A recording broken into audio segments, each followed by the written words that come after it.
Lucas 14, a partir do verso 15, nós lemos agora há pouco, até o verso 35. E esse contexto, todo esse contexto de Lucas, diz respeito a duas coisas básicas da fé cristã.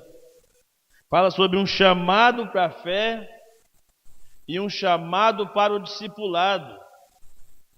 E como estamos falando de planejamento, precisamos planejar a nossa vida com Deus, como discípulos de Cristo.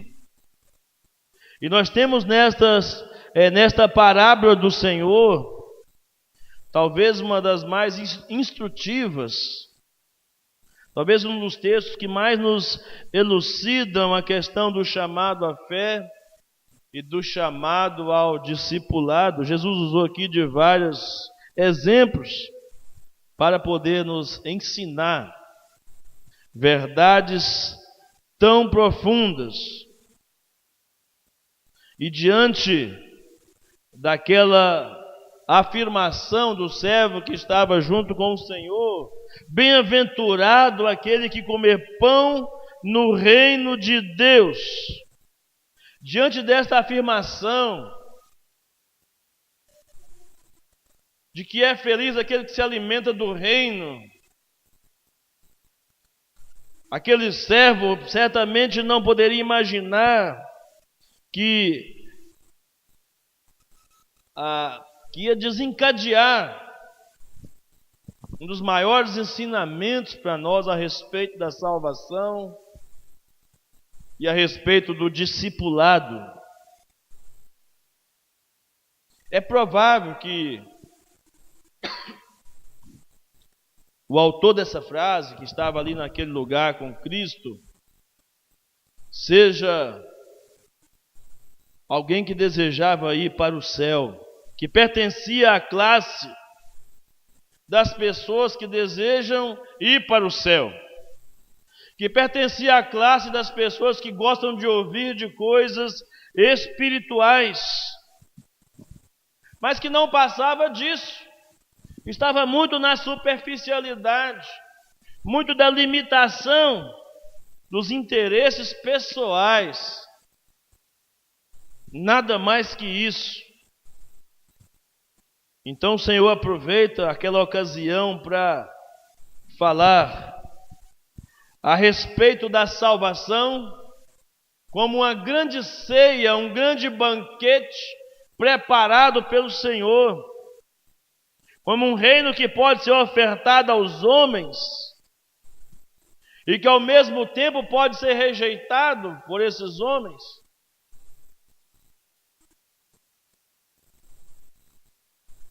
Fazendo com que os quais se tornem perdidos para sempre. E aqui nós vamos entender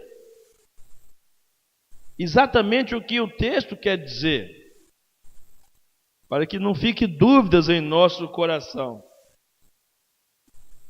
É um texto de difícil interpretação, mas que cabe a nós entendê-lo nesta noite, sobre o chamado à fé e o chamado ao discipulado. A primeira coisa, amados, que imaginamos quando vimos falar de ceia ou de um banquete aqui no texto, é que esta parábola de Jesus nos ensina que Deus fez uma grande provisão para a salvação das almas dos homens. Mas endereçou seu convite a algumas pessoas. É o que nós chamamos aqui de eficácia e suficiência. Um banquete que era capaz de alimentar todas as pessoas. Suficiente para tal.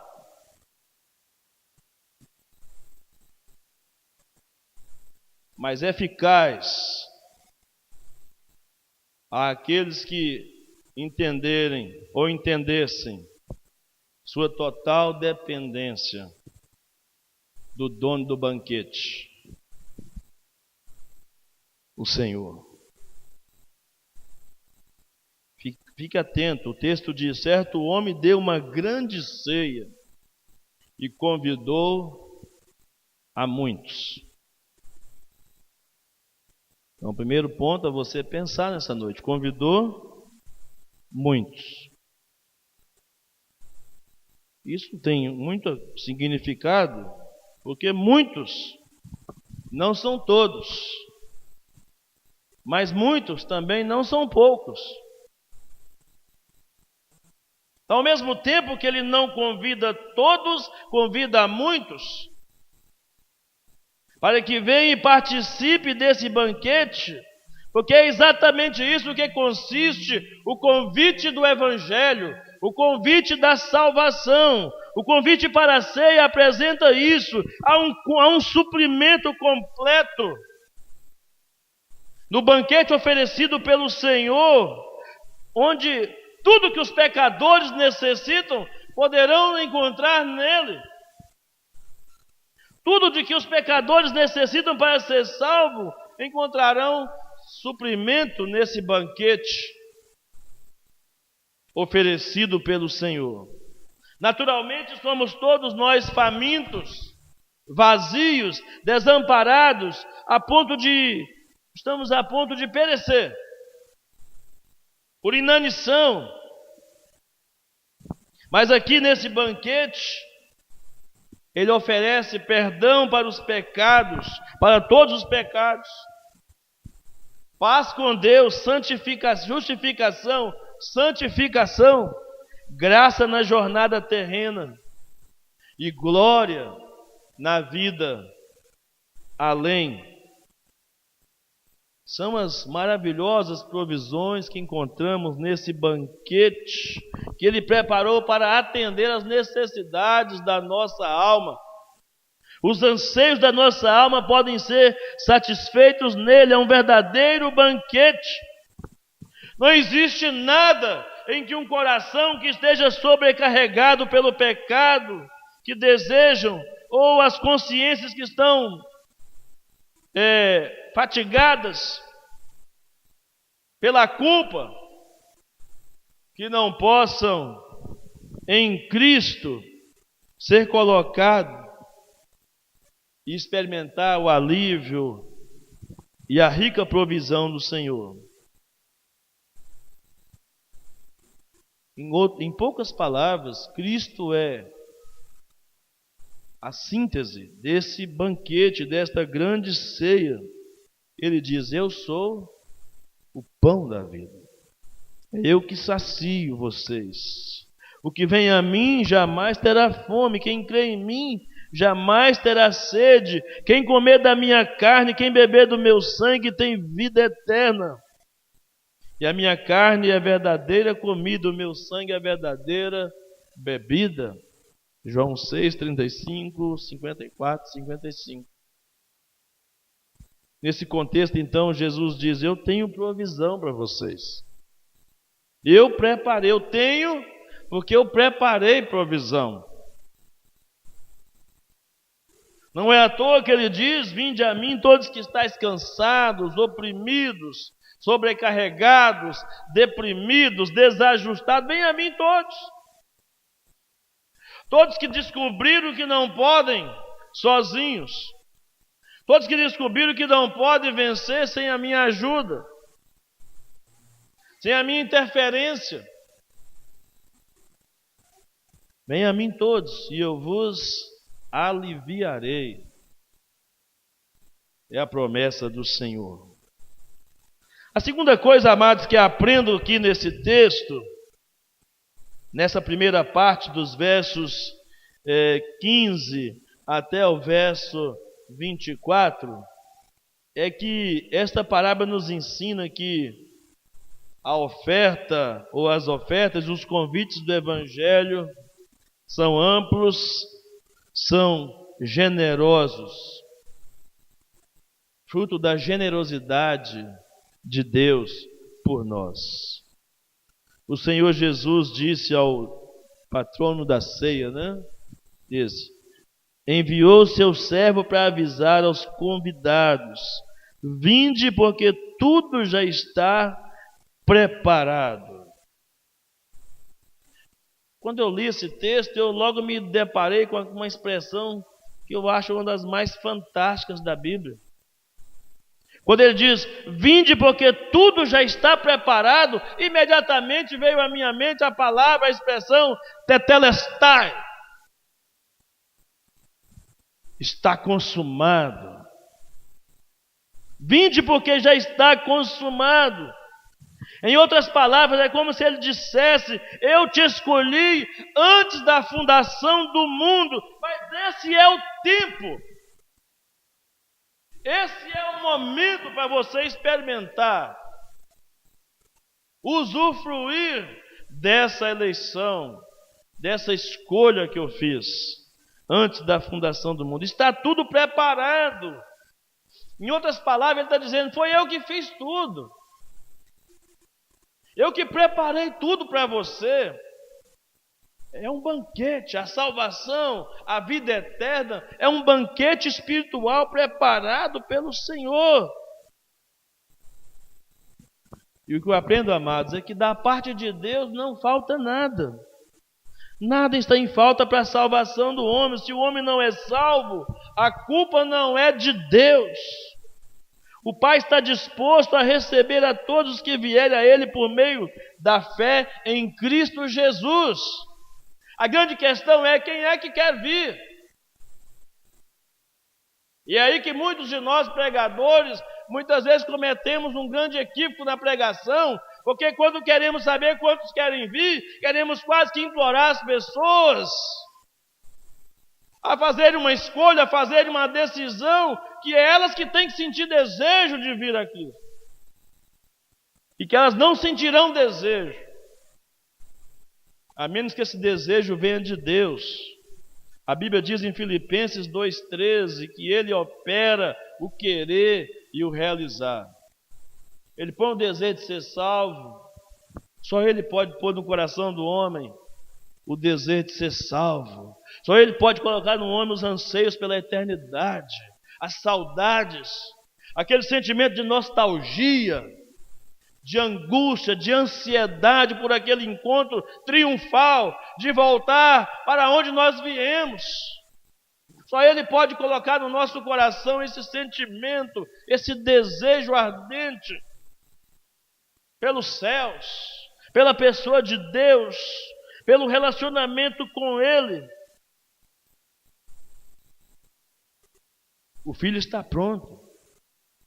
Quando ele diz que está tudo preparado, diz que o Filho está pronto para purificar os pecados de tantos quanto vierem a Ele pela fé. O Espírito Santo está pronto para habitar em tantos quanto o pedirem ao Pai, e o Pai conceder. Em Deus existe, amados, uma disposição de salvar os homens, se tão somente esses homens estivessem dispostos a serem salvos. O grande problema é que desde o princípio, os homens, em seus pecados, sempre escolheram se afastar de Deus. Desde o nosso primeiro pai, Adão, que quando pecou, ao invés de voltar-se para Deus, fugiu da presença de Deus. Essa é a natureza humana. Essa é a natureza pecaminosa dos homens. Os homens não têm disposição própria. Os homens não têm disposição pessoal para virem a Jesus, para buscarem a Jesus. Ele está pronto, Ele está disposto, mas os homens não querem vir a Ele.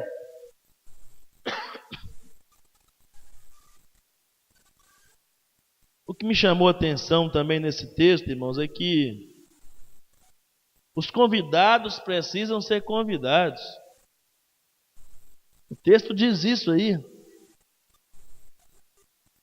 que a hora da ceia enviou seu servo para avisar os convidados. Eles já eram convidados, mas precisavam ser avisados, precisavam ser lembrados. Muita gente argumenta aqui que já que Deus já escolheu os que se salvarão, já que Deus já predestinou os que vão para o céu, então não há razão para pregar o Evangelho. Ora, essa parábola nos traz uma grande resposta. O que é a pregação do Evangelho, senão a de avisar os convidados? O que é a pregação do Evangelho, a não ser de despertar aquele que já foi convidado para o banquete, para que venha e participe, tome seu lugar à mesa.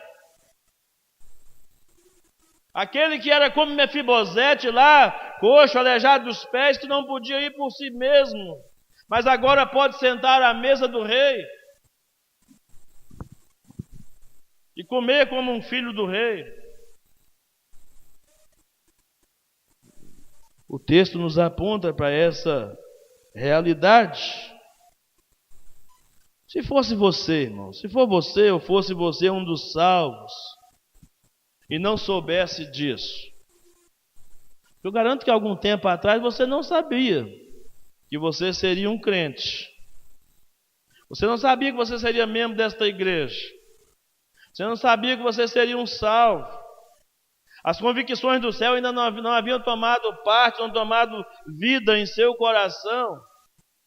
E se não houvesse quem pregasse para você, e se não houvesse quem despertasse o seu coração para a fé, como é que hoje você se colocaria, se encontraria na condição de entender que você é um eleito, um escolhido de Deus, se não fosse pela pregação da palavra? E aliás, a Bíblia diz que aprove a Deus salvar o homem pela loucura da pregação.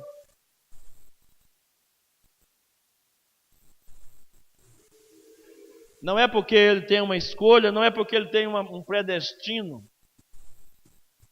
que ele não chama os homens, não os convida para o banquete.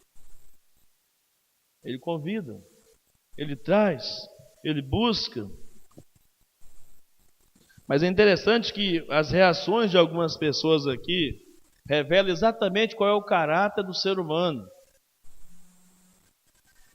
de rejeição ao Evangelho. Algumas ações dos homens aqui mostram também o caráter da incompetência, da incapacidade dos homens. Mergulhados em seus próprios interesses pessoais, não podem vir a Deus, ou não querem vir a Deus. Nós queremos defender o ímpio muitas vezes, mas o ímpio não quer defesa. Ele quer liberdade. Nós queremos defender os ímpios, mas eles não querem defesa. Eles querem a liberdade de ser e de viver do jeito que quiser, mesmo que isso faça com que eles vão para o inferno, mesmo que isso faça com que eles caminhem para a perdição. Mas eles querem que vocês e eu e nós os deixemos livres. Livres para o pecado e para a destruição. Mas nós somos atalaias. Nós somos como esse servo que vai e depois traz de volta a resposta, o retorno para o Senhor que nos enviou a chamar e a proclamar. Olha, eles não querem vir.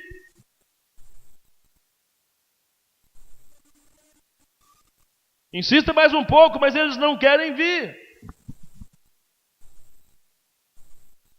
Mas isso não pode desanimar ou esfriar o meu ânimo, o meu fervor missionário.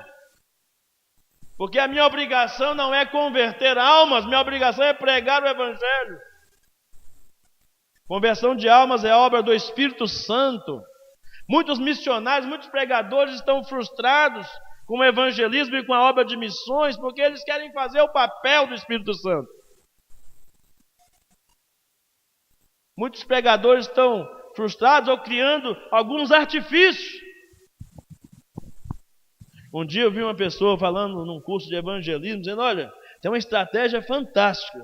Ao que o pastor estiver terminando a pregação, é necessário que alguém vá lá, apague a luz, jogue um jogo de luz bem bacana, um gelo seco subindo, uma música suave. O coração de alguém vai ser tocado. Amado, se o que Cristo fez na cruz não for capaz de tocar o seu coração, nem a melhor melodia poderá fazer. O máximo que a melhor melodia pode fazer é tocar suas emoções, mas jamais tocará a sua alma a ponto de fazer você se converter dos seus pecados e dos seus males.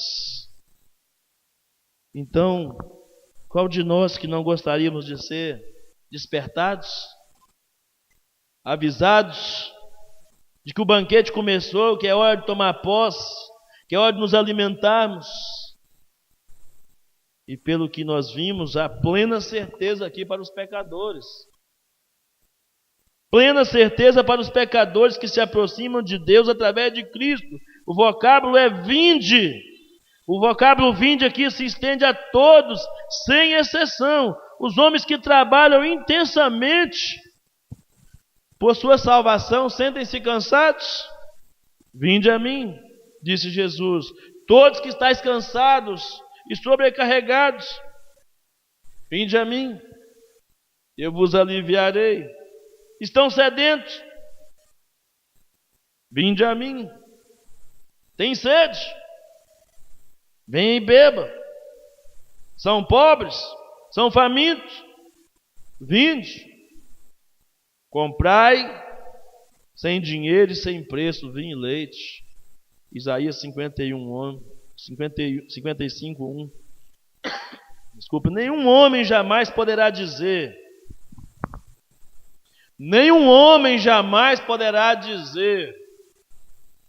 que não teve da parte de Deus qualquer encorajamento para a sua salvação, para buscar a salvação. E as palavras do nosso Senhor devem silenciar. As palavras do nosso Senhor devem silenciar todos que criam obstáculos para a salvação. Ele disse: todo aquele que vem a mim, de maneira nenhuma lançarei fora. João capítulo 6, versículo 37. O grande problema, irmãos, é que, embora haja o convite para que venham, os homens estão mortos em seus delitos e pecados. Não querem vir, não podem vir. A menos que sejam chamados para fora. E igreja, a palavra igreja, eclesia, é exatamente os chamados para fora. Para fora do mundo, para fora da morte. Chamado para a vida. Esse é o sentido real de ser igreja, de ser povo de Deus. Mas o que eu percebo, irmãos, é que há muita incompreensão nesta área. Quando se fala de eleição, de predestinação, muita gente faz um mau juízo de Deus nesse aspecto. Eu penso que é por não entender a doutrina. Eu penso que é por não compreender a palavra que alguém possa fazer um mau juízo de Deus, porque a ideia que alguém tem quando se fala que há eleitos e predestinados é que se existe alguém, isso já falaram comigo, existe alguém lá batendo na porta desesperadamente: oh Deus, deixa eu entrar, e Deus fala: não, você não pode entrar, eu não te escolhi, você não pode entrar. É um absurdo pensar isso de Deus, irmãos. O simples desejo pela eternidade é graça. O simples desejo pela salvação é a ação do Espírito Santo de Deus. O grande problema que nós estamos enfrentando, e que o texto que nós lemos revela, é que os homens não querem vir a Deus. Houve um convite. Preparou-se um banquete e houve um convite. Mas os homens, todos a uma só voz, disseram: não me leve a mal. Eu não quero. Mas esse não quero aqui não é fruto de livre-arbítrio. Esse não quero aqui é fruto de impotência. O homem não pode, ele não quer porque ele não pode. Jamais vir a Deus. E eu vou dizer por que eu estou chegando a essa conclusão. A sequência do versículo me aponta para isso. Ele diz que a parábola nos ensina que muitos que recebem o convite recusam aceitá-lo, mas ele então toma outra providência. Muitos se recusam, muitos estão vivendo na trivialidade da fé, vivendo um evangelho ou querendo um evangelho para as suas próprias conveniências.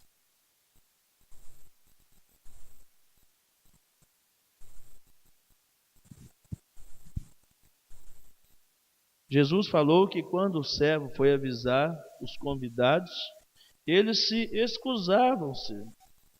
Todos apresentaram desculpas triviais. Comprei um campo, comprei uma junta de boi, casei-me. Coisa do dia a dia de seres humanos. Estão tão envolvidos no seu mundo, no seu jeito de ser, mas todos tinham um acordo comum: não querem ir ou não querem vir. Não adianta nós baratearmos o evangelho, criarmos artimanhas para atrairmos os homens. Eles não querem vir, até porque nenhum homem pode vir a Cristo por si mesmo. E foi isso que fez com que muitos que se chamavam discípulos de Jesus se afastassem dele, porque eles achavam que poderiam ir a Jesus a qualquer hora. Eles achavam que poderiam ir a Jesus a hora que eles quisessem, a hora que eles bem entendessem. Mas Jesus disse lá em João, capítulo 6, versículo 44, confira na sua Bíblia, por favor, João 6, verso 44.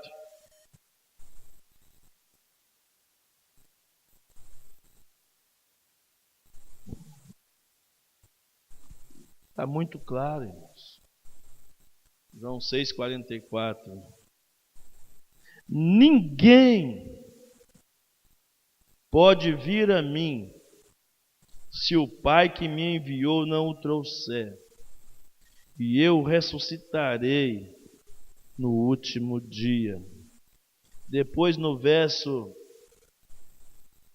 65,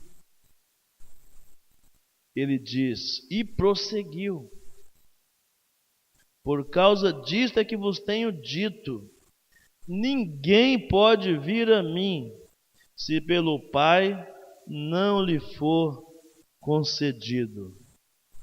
E o verso 66 diz, à vista disso, muitos dos seus discípulos o abandonaram e já não andavam com ele.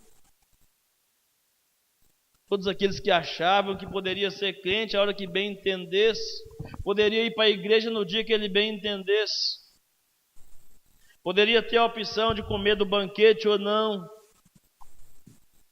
não poderia suportar aquela palavra que tinha que comer da sua carne, beber do seu sangue, e que teria que estar subordinado à vontade do Pai.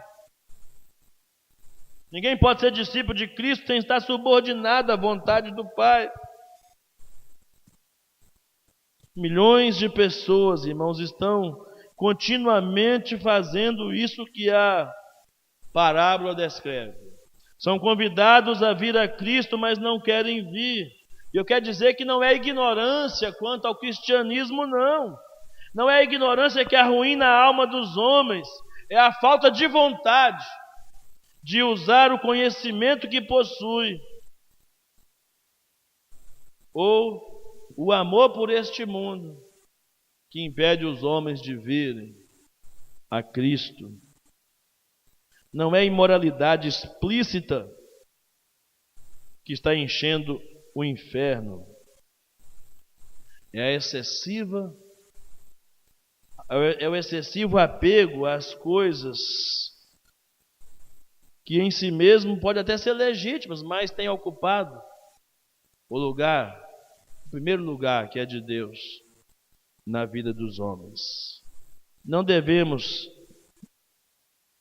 temer o ousado para desprezar ou para desprezar a pregação ou levar o homem a um desprezo para com o evangelho de Cristo, não devemos deixar de ser ousados. Por causa disso, devemos sim combater o espírito de procrastinação, de deixar para depois, as desculpas que tantas pessoas apresentam para não servirem a Jesus hoje. E o texto diz, a parábola nos ensina que Deus deseja intensamente a salvação das almas e que seja utilizado todos os meios para garantir a aceitação do Evangelho. E aqui eu aprendo uma coisa importante, irmãos. Quando ele diz, vai lá agora, Lucas 14, voltando em Lucas, vai lá agora, pega quem? Os cegos, os aleijados, os coxos. Olha o que diz o texto aí.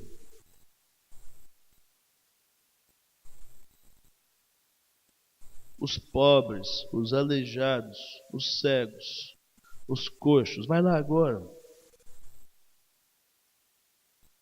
Essas pessoas que não têm condições de virem por conta própria, que entenderam que não pode vir, de fato não podem vir. Porque aqueles que achavam que poderiam vir, não poderão. Porque eu vou fechar a porta. Aqueles que foram convidados ficarão para sempre fora da ceia.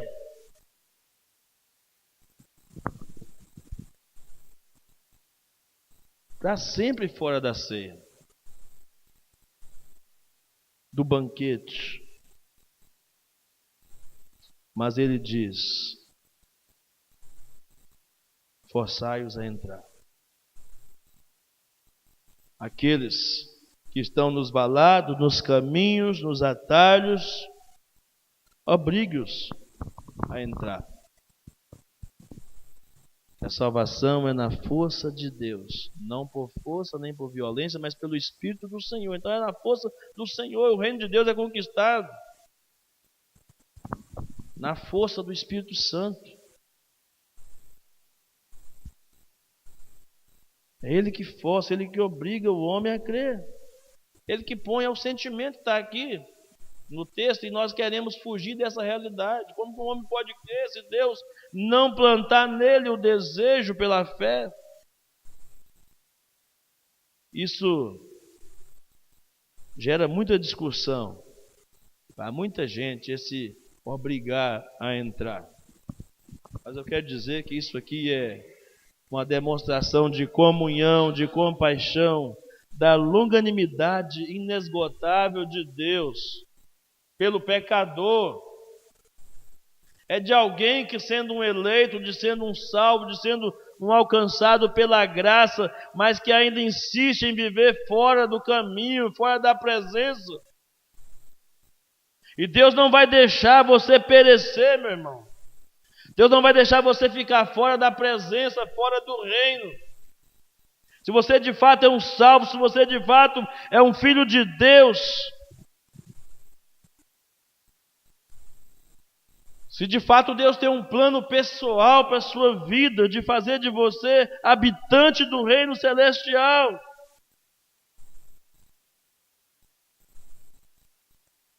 Ele vai fazer tudo o que for, todos os esforços, para que você venha e se renda a Ele. Não adianta fugir da presença de Deus. Não adianta fugir do confronto com o Senhor. E quando isso transporta para a realidade da igreja, o que eu aprendo aqui, irmãos, que se não querem vir à igreja, nós devemos ir às casas, devemos ir ao trabalho, devemos ir às ruas, devemos pregar insistentemente a palavra de Deus. Até que o pecador destinado à salvação se encontre no caminho da salvação.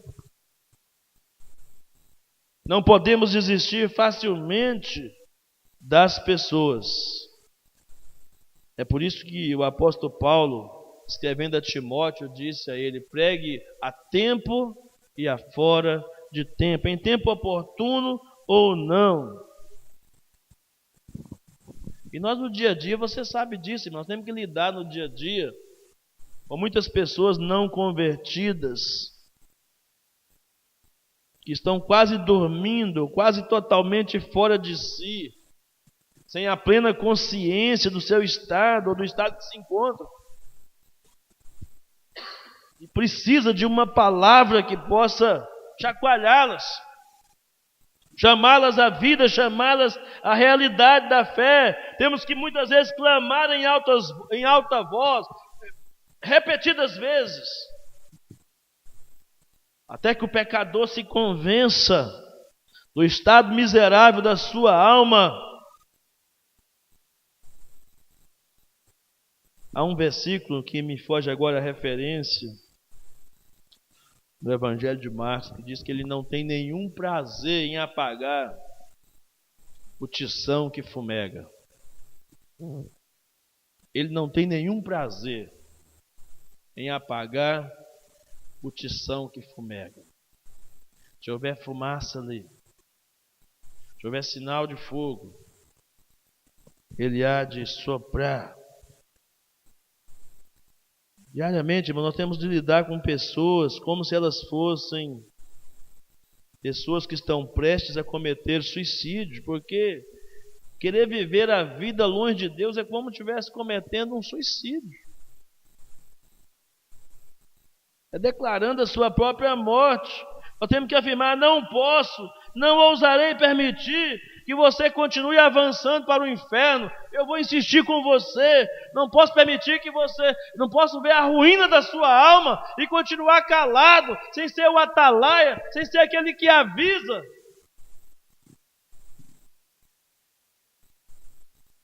De vez em quando eu digo isso aqui, já disse várias vezes, irmãos.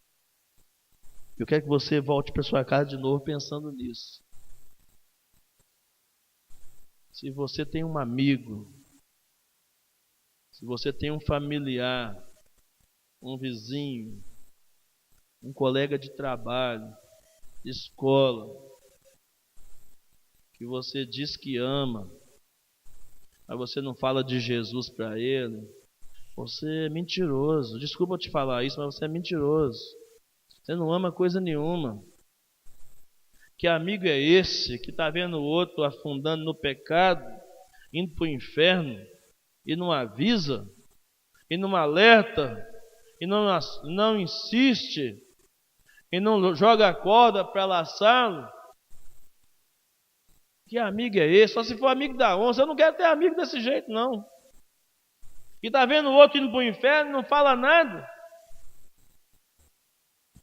Se o outro quiser ir para o inferno, que não seja porque você desistiu, seja por vontade própria. Porque para o homem ir para o inferno não precisa muito esforço, não. Basta deixar a sua própria vontade. Para o homem ir para o inferno, basta deixá-lo livre. Sua própria escolha, sua própria vontade, ele já está no caminho do inferno. E você e eu somos atalaias de Deus, como esse servo que vai chamar para o banquete,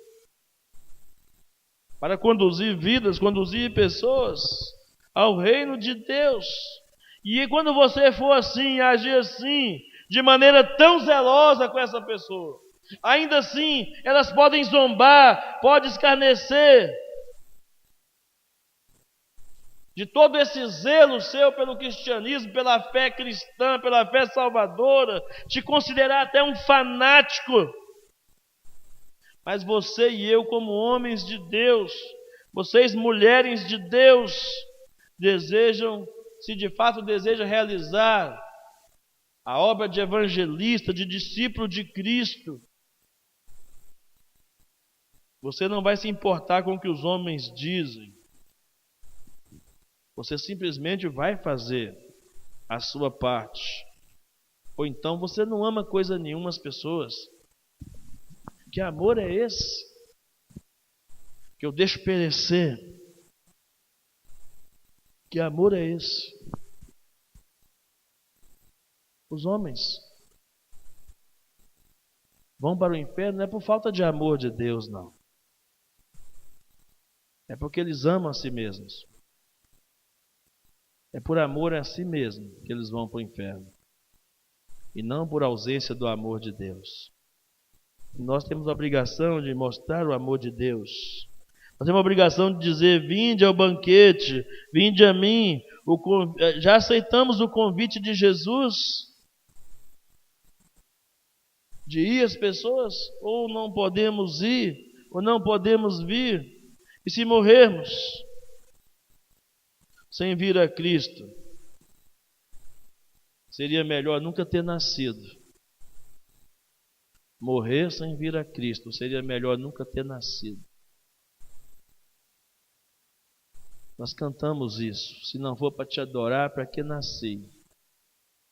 Se não for para te servir, por que eu estou aqui?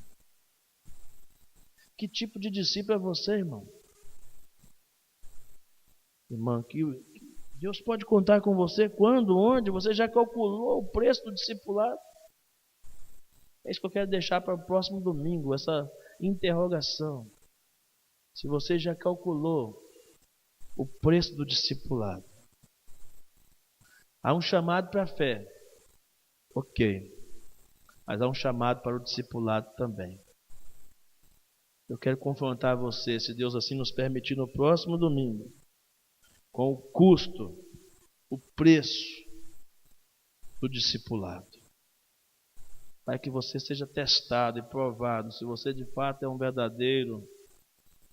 verdadeira discípula de Cristo Jesus. Vamos orar ao Senhor.